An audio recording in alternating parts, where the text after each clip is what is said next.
This week on The Right Side, a majority of Canadians are okay with Liberal deficits? We'll also have the rundown on why this is bad and why it may not be true.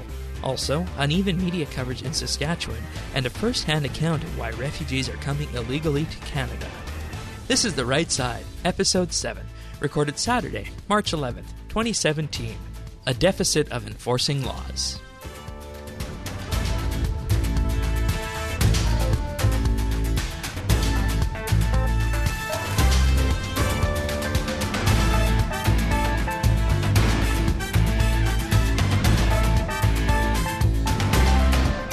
Hello, everybody, and welcome to The Right Side. I am your host, Shane, with my co-host here, Patrick. Hello and welcome. Hello, everybody.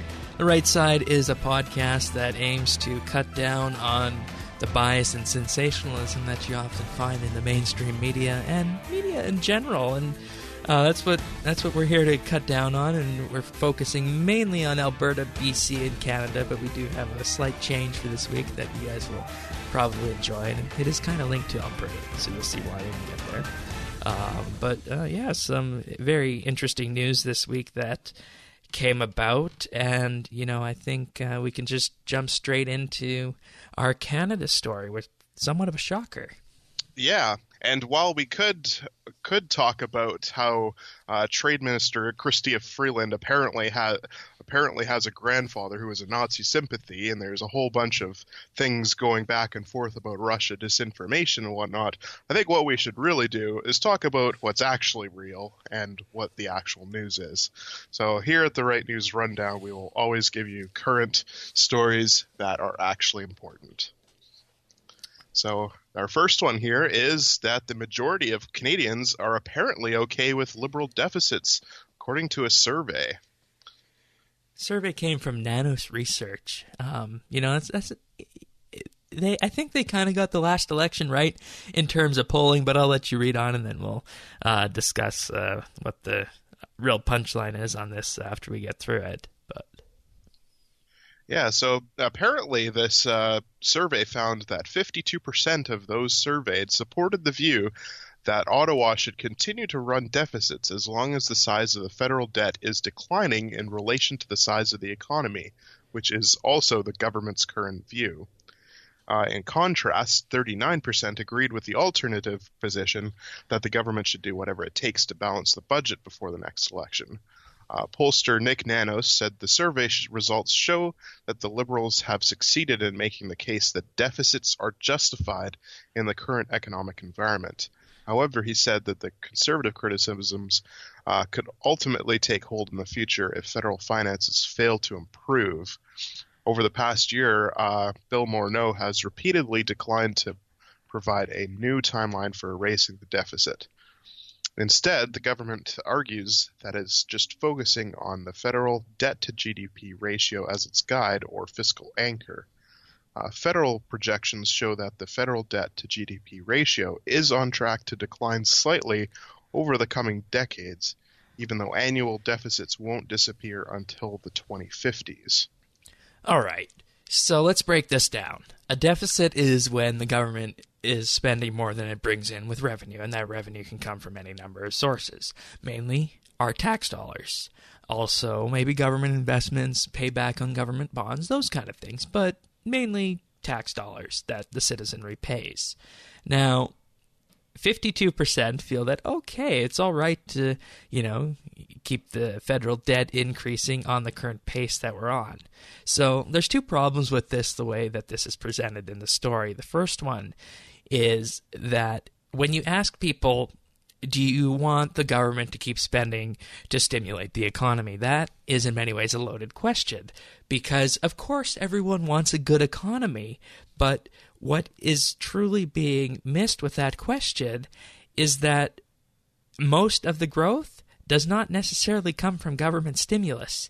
And the flip side of it is that with this level of stimulus that we're seeing right now, that is on par with the level that we saw in the 2008 recession, we are severely disadvantaging ourselves should an actual recession come creeping around the corner in the next couple of years. Yeah, exactly, because if our economy fails to rebound from all these deficits, which deficits certainly don't help the economy to begin with. It just means that we'll have more debt and more interest to pay back when the time comes. And if we don't have the money now to pay it, then we certainly won't in the future when our debt is a lot higher and the interest rate is higher. Yes, and you hit the nail on the head there. Interest rates are what this is going to lead to, because as we accumulate debt and as we accumulate deficits, and if we're not paying down the debt and that's constantly growing, we could potentially see a decrease in our credit rating, which is much like your own personal credit rating, and it influences the government's ability to borrow and the interest rates that they get on that borrowing. And then we could ultimately get to a point where we're paying billions of dollars in debt servicing costs just to keep running these deficits in a time when the economy itself is not in recession. And as we're seeing right now, if we're stimulating the economy and we're growing at, say, 1.5% maybe, almost close to 2%, and if that's not stimulating us up to 3 and 4% economic growth, then there's a problem with where that stimulus is being targeted. And the question is, should we actually be running that kind of stimulus in this economic climate? The answer from a pure economics perspective is no, because when you are in a positive growth period of the economy and you're stimulating the economy with government spending, well, okay, you're not growing the economy as large as you'd like to. Perhaps it's time to look at another way of growing the economy, and rather than pouring money onto the problem, let's try and increase the incentive of the private sector to actually do some investment with free economic principles. Yeah, and to put it in layman's terms, if you have a credit card and you spend more than you pay on your credit card, you're going to be left with the balance. And that balance is going to charge you interest that you have to pay off by the next term. And every time you don't, the interest will increase, the interest rate will increase, so that means you have to pay more and more each time. And the longer you run with a balance on, the more money you'll have to end up be paying on it. Whereas if you just pay it off all the way, you don't have to spend any money on interest. Right. And all the money that will be spent on interest could be used for other things, like safeguards, so that you don't have to go into debt. And so later on, when the Liberals have been running all these deficits for so long, hopefully not for long, but if it does end up being that way, it means that they'll be spending more and more on paying down the debt, which means that's money that they could have been using on programs and stimulating the economy. There we go. And, when you stimulate an economy and you're already growing at positive rate of growth, you really should expect that to tick up to 3 or 4% growth. And, if you look at developing countries like China and India, they have economic growth rates between 6 and 9%. And that is what you expect out of a truly growing, booming economy. We're established here, so, on average, anywhere between 3 and 4% is a good rate of growth for an economy the size of Canada. But if you're not able to achieve that, you're just throwing money away, and the question needs to be asked, is this government focusing that money in the right space, or is it just doing it to fund an ideology? Yeah, and I think this all goes back to the last federal election where, our good friend Stephen Harper just talked about those teeny tiny little deficits. I think we have a GIF that are for just that somewhere in the show notes. Yeah, they're just going to keep growing and growing and growing as time goes on. All right. Well, before we move on for this, and of course the other side of this is that this is a poll, and this was surveyed 1,000 people across Canada, and it doesn't give any insight into the methodology of it. It does say that the percentage error is something like 3.1 percentage points, 19 times out of 20. So there is a bit of wiggle room in the metrics that this poll returned, but as a general guideline in the media happy world that we live in, if a link to the methodology and the raw data of that poll and how it's weighted is not included on the story that you're reading, you should probably take the results of that poll with a grain of salt. Mm-hmm. Especially if it's something like survey suggests or Survey says. Majority people say Right. in a survey or a poll or something like that. It just means, have I been asked about this? Yeah, and I mean, think so. 1,000 Canadians, is that weighted based on population? Is it weighted on where the economic centers of GDP are, as in giving a higher weight to provinces with higher GDP production in Canada? We don't know where this comes from. So taking this story at its worth is kind of a way of, I think, in the Globe and Mail, where the story came from, justifying that what the government is doing is actually okay. Mm-hmm. Anyways, our next story comes from BC, and oh boy, it's the Wild West out there, isn't it? It really is a Wild West, especially when it comes to political donations. The headline that appeared was "The Best Government That Money Can Buy: How BC's Donor System is at Odds with Most of Canada." So this was an analysis of BC political donations from 2005 to 2017 that found that 25.12% of donations to the BC Liberal Party came from those giving $20,000 or more. And over half of all money raised by the Liberals, or 54.05%, comes from donations over $5,000. During a similar period, only 19.59% of the BC NDP's money came from donations over $20,000, and 30.45% came from donations over $5,000. So they're trying to say that the Liberals are at fault here, but the BC NDP really does gain from this as well. They're also noting that the NDP raised $42 million from just over 300,000 donations, and the Liberals raised $46 million from just 2,210 donations, and in total it was about $119 million from just under 100,000. So they said, in other words, the NDP have brought in 3 times the number of donations, but 1/3 the amount of money. It's an inverse relationship right there. Yeah, exactly. So Dermot Travis, which is the executive director of the advocacy group Integrity BC, says the Liberals actually rely on a much smaller pool of wealthy donors than the data shows, because people can give multiple times through different corporations that they own. For example, the property developer Aquilinis, who Vancouver people might know as the owners of the Vancouver Canucks. Oh, really?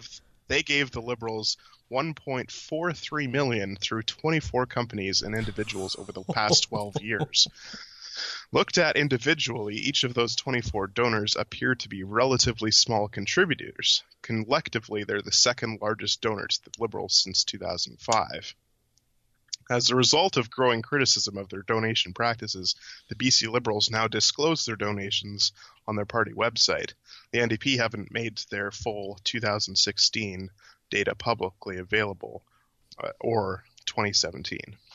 I think what isn't being said in the article is that neither government, either the past NDP governments in the 90s or the current Liberal government since 2001, have changed the donation rules, and neither is really likely to change the donation rules in the future.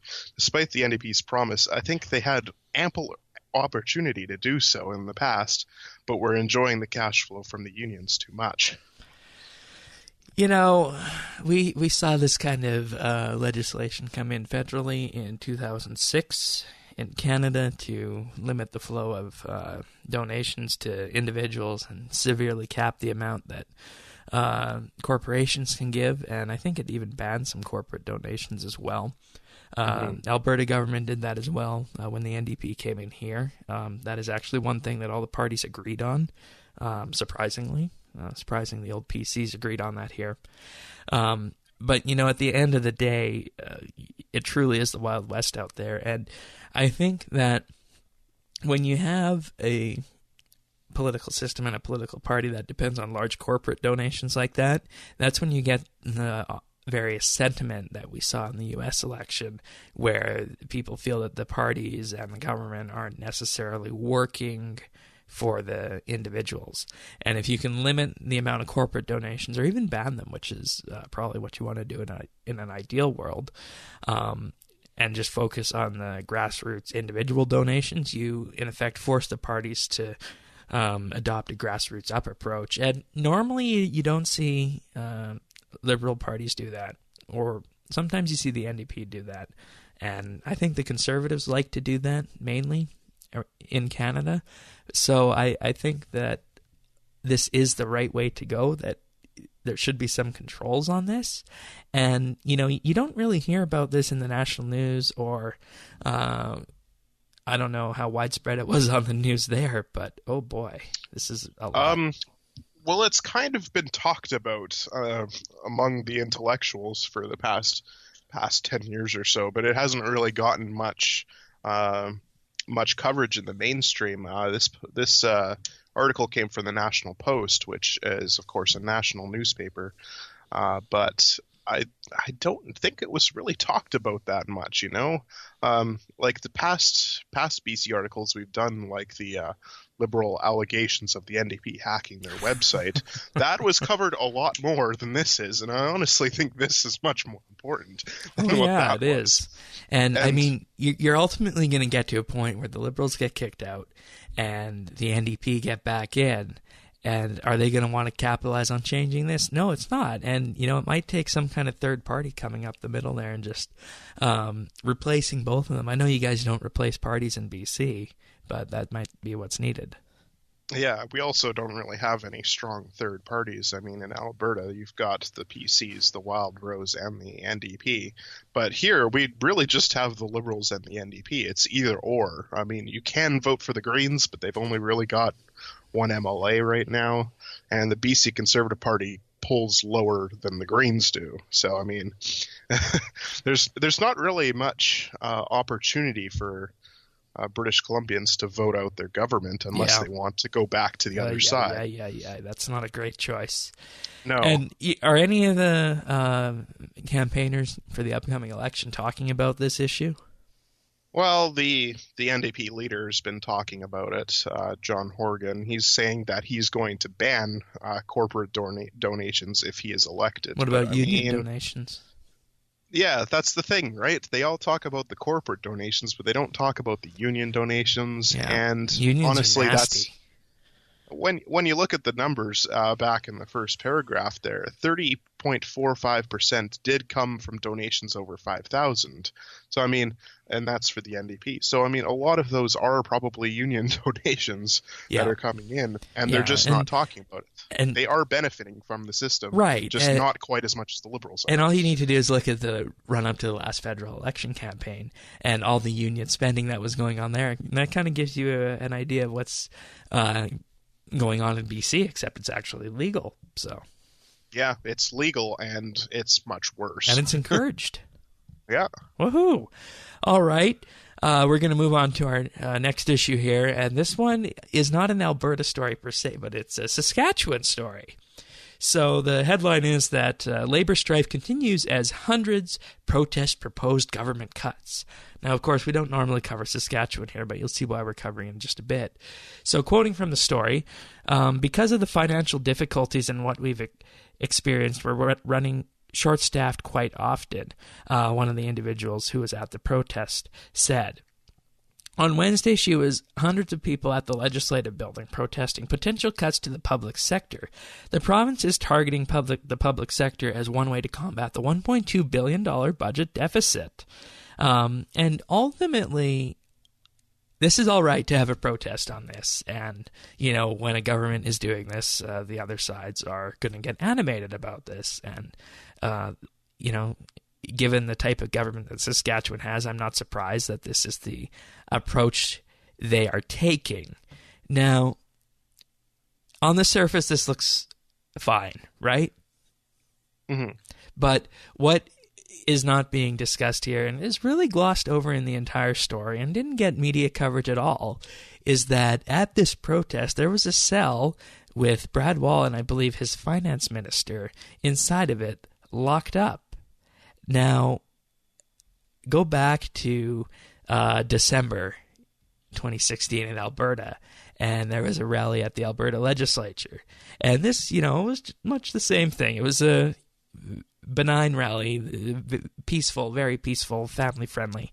And, some people in the crowd just decided to start a lock her up chant to lock Rachel Notley up, our premier, which, of course, was one of the favorite chants used in the presidential election in the U.S., about locking Hillary Clinton up.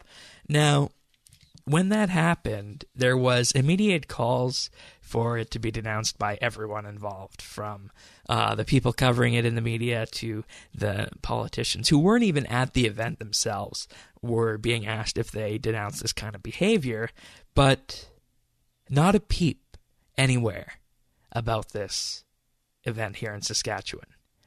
Nothing. Dead silence. Crickets. And I didn't hear anything about this.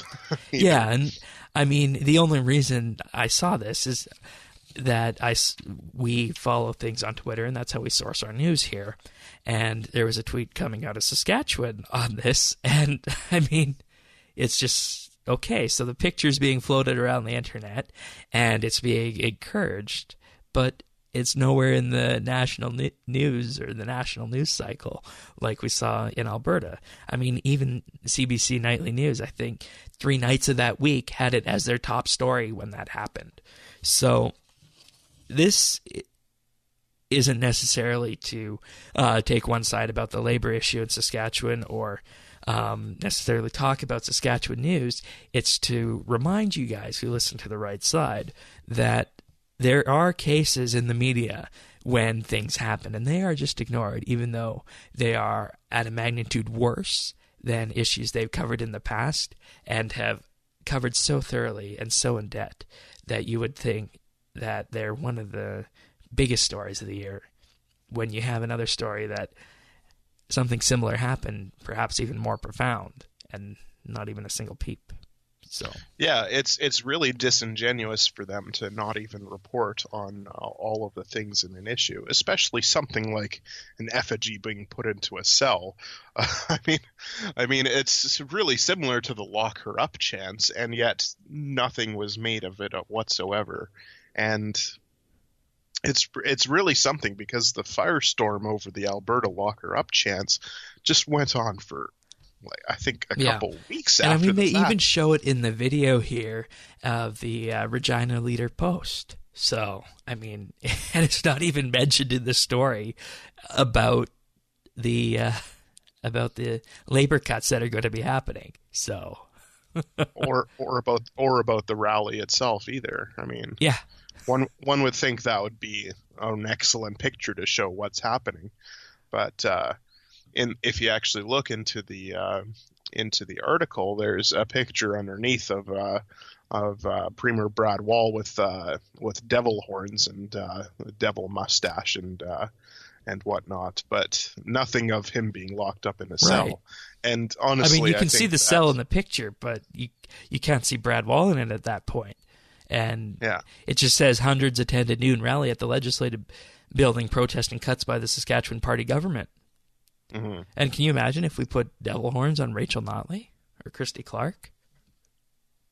Well, I'm pretty sure people have already. Yeah, and it have once we heard again, about it? Not really. Well, I mean, there was a case last year of someone using a Rachel Notley effigy as target practice on a golf course. Mm-hmm. And that was covered in the same amount as the lock her up chant. So, mm-hmm. And I think what's really interesting is that if you look in the background of the pictures, you know what, the flag that is most prominently flown there, it's CUPE, which is the big public sector union. So I mean, it's once again, how much influence do unions have in the political system? It's something that we have to ask ourselves and ask why the media isn't reporting on it. Indeed. And I mean, all it takes is a breakdown of the facts, and you can ultimately arrive on the right side, which is what we help you guys to do. All right, what is our last segment of the week?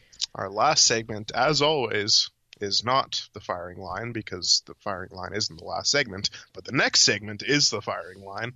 And what we have here is a story coming out of British Columbia, which is, of course, a province near the border to the United States, as all of our provinces mostly are. And this story's headline was called, "This is Canada. Afghan refugee in Vancouver fled to U.S. to, quote, be safe over here." So this is a story that's talking about a singular refugee who has walked across the border and has received attention and care, basically, because of doing so. So it talks about him in the article, saying, quote, "It was just after sunset on a mid-February night when Abdullah set off on foot from Blaine, Washington. He knew where he wanted to go. It just took a police officer to tell him he had made it." He said, quote, "I was walking for 10 or 15 minutes and the police stopped me and asked me, 'Who are you? Where are you going?' They said, 'This is Canada. Did you know?' And he said, 'I got a little bit shocked,' the Afghan asylum seeker recalled him on Monday. So Abdullah started applying for an American visa and arrived in Texas last May to complete the process, but in January he learned that his application had been rejected. He could have tried his luck and reapplied, but he had come to believe that Canada was a more welcoming country. He said, quote, "When I heard that the Canadian Prime Minister announced refugees are most welcome to Canada and they will be safe over here, it really helped me a lot. Because of the 2004 Safe Third Country Agreement, anyone seeking refuge will be turned away at designated land crossings with the U.S. That's why Abdullah simply boarded a bus to Blaine and then walked into Canada. He doesn't know which police force arrested him, but he was turned over to the Canadian Border Services Agency and placed his detention. Since his release, Abdullah has submitted his refugee claim and is living in a downtown Vancouver shelter while he waits for an ID card." So this is really just one example of a larger issue of the USA-Canada border being really porous and how many refugees are getting the idea to just simply walk over the border because there's no fear of being sent back to the USA, even though by law they should be. I think despite their possible good intentions, they are breaking the law by skirting past the regular immigration procedures.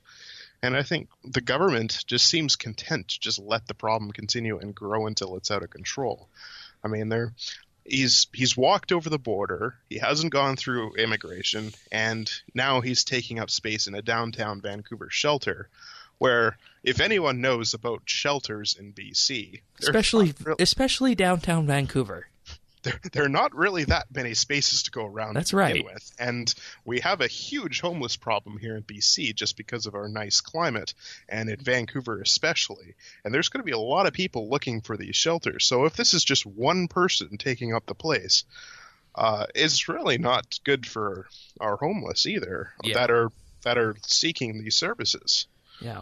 There's a simple solution to this, and it comes down to the federal government just doing the right thing and, not necessarily wanting to virtue signal with this whole damn thing. So what the simple thing that they can do is to solve this problem? Enforce the law. Thank you.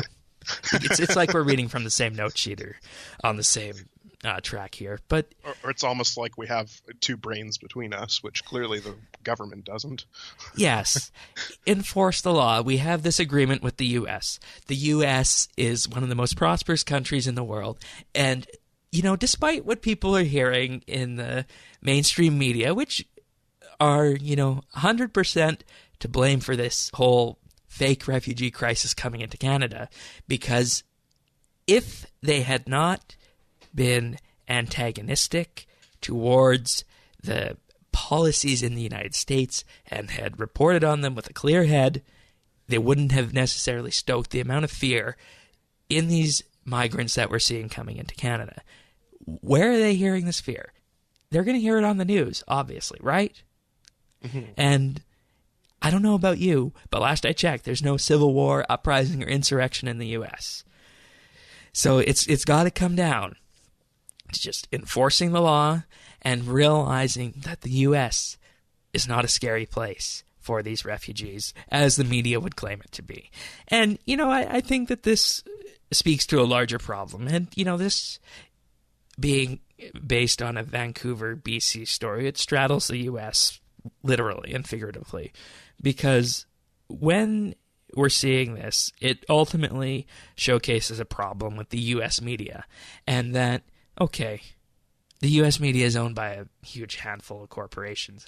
And how many of these were ultimately unbiased in the last presidential election.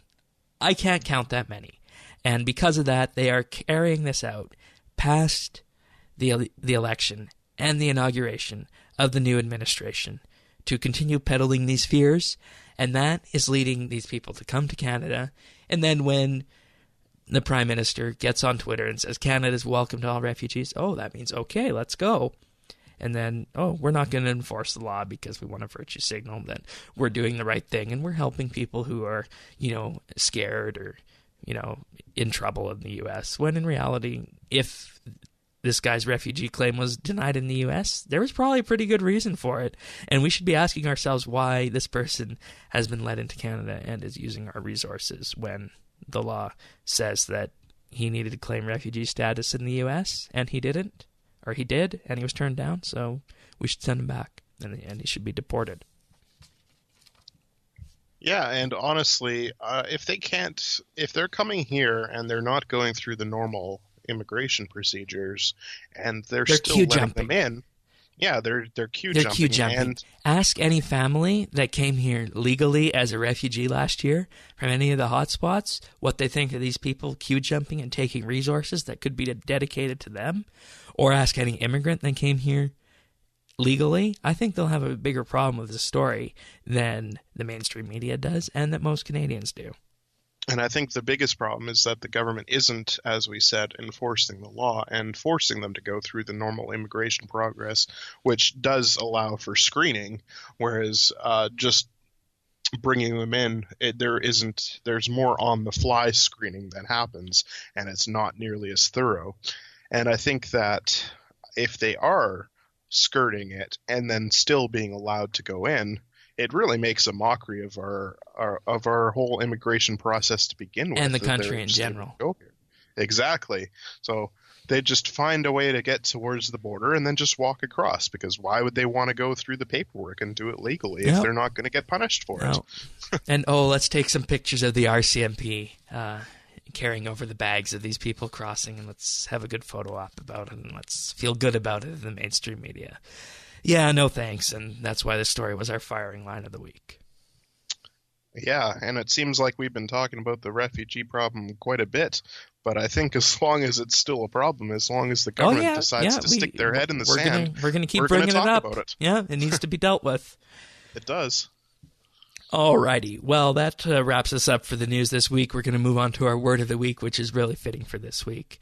And the word of the week is poll. And as defined by the new Oxford American Dictionary, is the verb version of it, to record the opinion or vote of focus groups in which customers are polled about merchandise preferences, or no object of a candidate in an election received a specific number of votes, i.e. the Green candidate polled at 3.6%. Okay, and this definition of the word poll describes precisely our first Canada story, in that this was a poll simply gauging the preference of Canadians at the time about budgets based on the questions that were asked. It doesn't mean that the results are valid today. It doesn't mean that the results are valid in 2 years. It means that the results were valid on the day the poll was taken, with the respondents that were there, and using some statistical methodology, we're able to expand it out to a wider population and hopefully, with a bit of air, gain a general sentiment on the way the population feels. But of course, all of this is a moot point if the poll was conducted improperly or had biased questions along the way, or we can't verify the data that was used in the actual poll.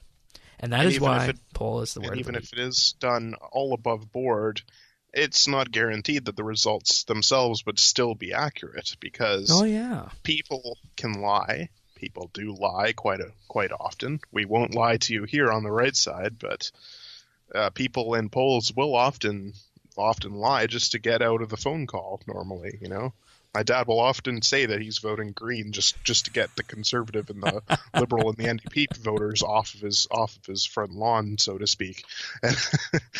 And I know a lot of other people that don't tell the truth to pollsters. I mean, how can we really take any poll to be really accurate? Right, especially after what we've seen. And that is why when you see a poll, it needs to be taken with a grain of salt, unless you're willing to dive into the deep methodology and see where the data came from. And that's your word of the week. Poll. All right, well, that finishes us for this episode of The Right Side. Thank you for joining us, everyone, and hopefully this episode has been informative, and if you liked it, you can tick the like button on YouTube or subscribe on iTunes at rightsidenews.ca/iTunes. Full show notes can be found at rightsidenews.ca, and we're also on Twitter and Facebook at rightsideca. Thank you for sharing your time with us, and we'll see you all next week.